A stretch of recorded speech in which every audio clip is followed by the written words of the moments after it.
देखने में बहुत सुंदर घर है, लेकिन बाहर आने के बाद क्या फीलिंग मिल रहा है, लोगों से क्या रिएक्शन मिल रहा है आपको?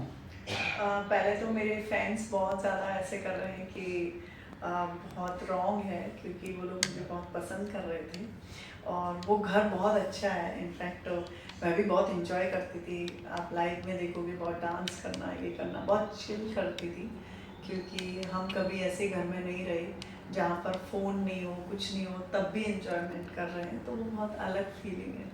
जी, बिग बॉस से घर घर में कुछ ना कुछ सीखने को मिलता है, आपको क्या कुछ सीखने मिला इस बार? ये सीखने को मिला कि किसी पे डिपेंड नहीं रह सकते हम, क्योंकि हम यहाँ अपनी नॉर्मल लाइफ में जैसे कि काम करने के लिए हम सब चीज़ें कर सकते हैं, वहाँ पे ऐसा कुछ भी नहीं है। खुद से चीज़ें करनी पड़ती हैं, चाहे आप बर्तन का ले लो, चाहे हम झाड़ू का ले लो, चाहे खाना बनाने का ले लो, सब कुछ हम लोगों को मिल बांट के करना पड़ता है।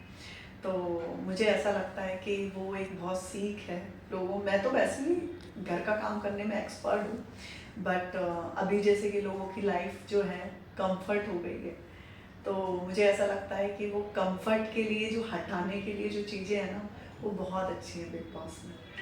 जी, साथ ही में बात करूँ सना की, तो आपका और सना का टक्कर था दोनों का, लेकिन आप बाहर आ गए और सना नहीं आ पाए, सना को बचा लिए लोग। हाँ, इसलिए बचा लिया क्योंकि सना बहुत कमज़ोर है। सबको पता है, यहाँ तक का ऑडियंस को भी पता है कि मैं स्ट्रॉन्ग पर्सनैलिटी की हूँ, मैं किसी से दबती नहीं हूँ। मैं जो भी होता है मुँह पे बोलती हूँ। तो सना को कभी भी, सना तो इस हफ्ते नहीं अगले हफ्ते निकल जाएगी, तो वो तो नॉर्मल है, वो घर में भी है तब भी पता नहीं चलती है। तो लोगों को पता चलता है कि हाँ, जब स्ट्रॉन्ग पर्सनैलिटी है उसको पहले निकालते हैं, जिससे ये हमारे पैरों का कांटा ना बने। तो मुझे इसलिए निकाला। और ऐसा कौन सा कंटेस्टेंट था जिसको आप उम्मीद भी नहीं था कि ये बंदा मुझे वोट नहीं देगा, लेकिन वो बंदा आपको वोट दिया? मुझे अभिषेक अभिषेक। अभिषेक मुझे नहीं पता था, बट उसने अभिषेक ने मुझे वोट दिया, क्योंकि हम लोगों का बहुत फाइट भी होता रहता था। कभी कभी मैं उसको बच्चे भी बोल देती, मतलब बहुत सारी ऐसी चीज़ें होती थी। तो उसका उम्मीद नहीं था। इनफैक्ट ईशा का भी नहीं था, तो ईशा भी ने भी किया, मतलब जितने भी थे उन लोगों ने मुझे किया।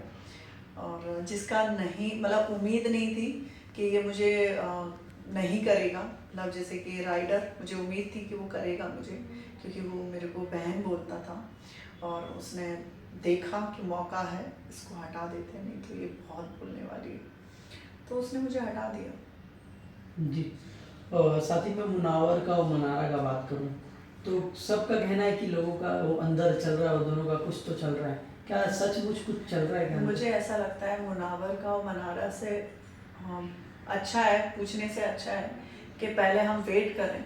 जो हम वेट करेंगे तो जनता को कुछ समझ में आएगा।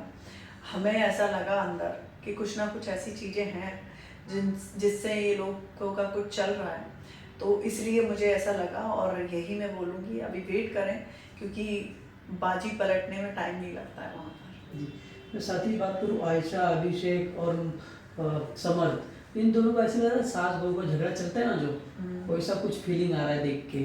क्योंकि क्या समर्थ का इसके पीछे ऑलरेडी, क्या रियलिटी हाँ, है? समर्थ का ऑलरेडी पहले से जाने का था, ठीक है, बिग बॉस में। और वो शायद ईशा को भी पता होगा, ठीक है। जब ईशा को ये पता था कि वो समर्थ आएगा, तो वो नाटक क्यों कर रही थी, ठीक है। और जब समर्थ को पता था कि मैं जा रहा हूँ, फिर टेलीविजन पे एक लड़की को बोलने वाला, वो कौन होता है कि झूठी है, तू मक्कार है, तो प्यार करता है तो ऐसे बोलने की ज़रूरत नहीं है। तो वो जो आप बोल रहे हो ना, सास बहू वाला चल रहा है बिग बॉस में, मुझे भी ऐसा लग रहा है कि एक आशिक, एक महबूबा, फिर एक और आशिक, तो वो थोड़ा पब्लिक को तो नहीं पसंद आएगा। ऐसा ही देखना है तो बिग बॉस क्यों देखेंगे, वो और टेलीविज़न पे बहुत सारे सीरियल चलते हैं, वो देख लेंगे।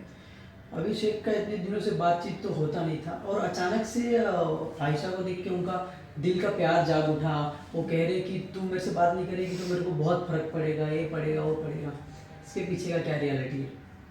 उसके पीछे बोलूँगी थोड़ा रियलिटी तो है, क्योंकि एक टाइम पे एक बंदा एक जैसी बातें नहीं कर सकता। हम उस घर में 10-15 दिन थे, तो उस लड़के ने कभी उस लड़की के बारे में तो गलत नहीं बोला, ना ही वो उसका साथ छोड़ने, मुझे जैसा लग रहा है ये लड़का नहीं भी जाता तब भी वो साथ तो नहीं छोड़ता। जैसे कि उसने बोला है उसके बारे में, गलत बोला है, मतलब जो भी है उनके रिलेशनशिप के बारे में, कि वो उसको मार देता था, उसको ये कर देता था। तो मुझे ऐसा लगता है कहीं ना कहीं ईशा की बहुत सारी गलतियां हैं जो वो यंग एज में नहीं समझ पा रही है शायद। तो मुझे ऐसा लगता है वो तीनों की तीनों यंग एज है, तीनों के तीनों वो ड्रामा जो क्रिएट करने वाला नहीं होता, बच्चों वाला, वही कर रहे हैं। और ये जो जंग छिड़ी हुई है टीवी और यूट्यूबर, ये क्या है? ये राइडर ने फैलाया है। जी। राइडर को ऐसा लगता है उसकी बहुत बड़ी कौम है यहाँ पर जो उसको सपोर्ट करती है। मैं उस कौम को बोलना चाहती हूँ, प्लीज़ सच का साथ दें। वहाँ पर टेलीविज़न के लिए कोई अलग ट्रीटमेंट ऐसा नहीं है कि अलग खाना आता है, अलग चीज़ें आती हैं, ऐसा कुछ भी नहीं है। जो हमें मिलता है वही सारे टेलीविज़न को मिलता है, सब चीज़ें वही हो रही हैं। तो प्लीज़ ऐसी चीज़ें राइडर अंदर जो फैला रहा है वो गलत है, ठीक है। इनफैक्ट वो कुछ करता भी नहीं है वहाँ पर, मेरे साथ में था, मेरे साथ में घूमता रहता था। इनफैक्ट मेरे से आपने देखा भी वो लाइव में, तो उसने मेरे को बोला था कि मैं तुम्हारा साथ नहीं छोड़ूंगा। और फिर जब बारी आई बात की तो उसने क्या किया, सना के साइड चला गया और सना से उतना बातचीत भी नहीं था उससे। तो मुझे ऐसा लगता है कि ऐसे झूठे इंसानों का साथ मत दो। आप भी एक यूट्यूब पे हो या टेलीविज़न पे हो, आपके अंदर भी ब्रेन है, आपको बस देख के समझना है कि ये सच क्या है और झूठ क्या है। तो बस मैं इतना बोलना चाहूँगी कि किसी की बातों में आके आप लोग जग मत छेड़ना। कोई ऐसी चीज़ है जो लोगों के सामने अब तक ना आया हो और आप खुलासा करना चाहें? जिगना, जी। मैं जिगना के बारे में बोलना चाहूँगी। जी। जिगना बोलती है मैं बहुत स्ट्रॉन्ग पर्सनैलिटी की हूँ, मीडिया वालों को गाली देती है, ठीक है, बहुत कुछ बोलती है कि मीडिया में ही थी, मीडिया वालों ने साथ नहीं दिया। ऐसे इंसानों का साथ कौन देगा जो पीछे से बात करने वाले हो। बात करने की हिम्मत है, जब आप 15-16 लोगों में बात नहीं कर पाते हो तो आप मीडिया के सामने सिर्फ ये दिखाने की कोशिश कर रहे थे तुम्हारा साथ नहीं दिया। साथ कौन देता है, जब इंसान का सच बोले। झूठ पे मत जाओ। आपने गलती नहीं कही, आप आके बोलो ना, फिर बोलते हो कि वो पुरानी बातें हम नहीं बोल सकते। तो मुझे ऐसा लगता है चाहे 100 साल पुरानी भी बात है, जब आपको न्याय नहीं मिला है तो आप उसके लिए लड़ते रहो।